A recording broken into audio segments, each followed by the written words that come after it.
On this Mother's Day, we call your attention to a very sobering fact. The United States has the worst rate of mothers dying during pregnancy, childbirth, or postpartum than any country in the developed world.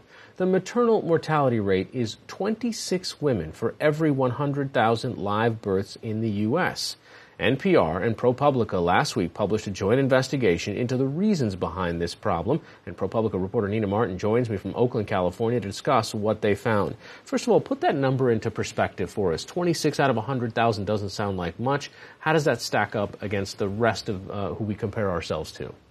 26 out of 100,000 translates to 700 to 900 women a year in the U.S., which compares to 7 out of 100,000 in Canada. I think it's 4 out of 100,000 in most of the Scandinavian countries.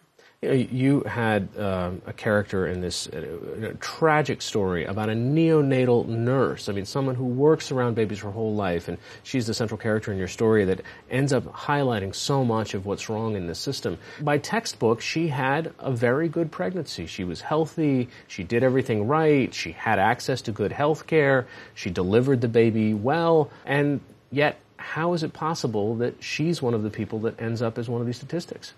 I think there's a lot of people who assume that women who die in childbirth or pregnancy-related causes in the U.S.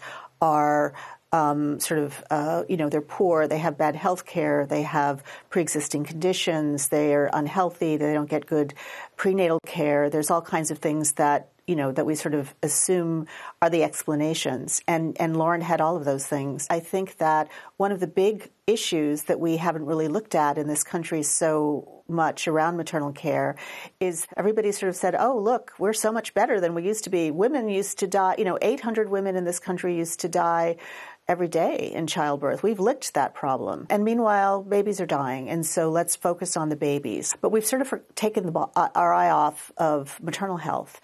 And so we don't really think about the kinds of safety, really basic safety things that need to be put in place just to keep moms safe. And that's a really big part of what's happening. It's that 60% of the deaths in the U.S. at least are preventable. What you also seem to highlight is that there is not a standard hospital protocol to deal with complications. So really the ones that could have been small and prevent death end up cascading out of control into something much bigger. Yes.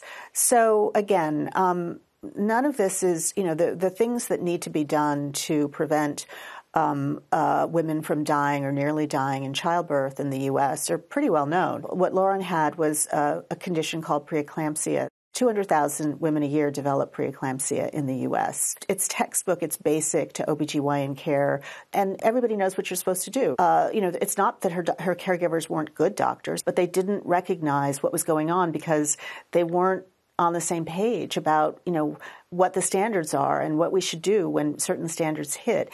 And overall in the U.S., I think that this is a problem because maternal complications are thought not to be very common, but they're actually much more common than doctors and nurses realize. And they're not, and a lot of hospitals and providers, doctors and individual nurses are not prepared for the worst. They expect the best. They're not prepared for the worst. All right. Nina Martin of ProPublica, thanks so much for joining us. Thank you.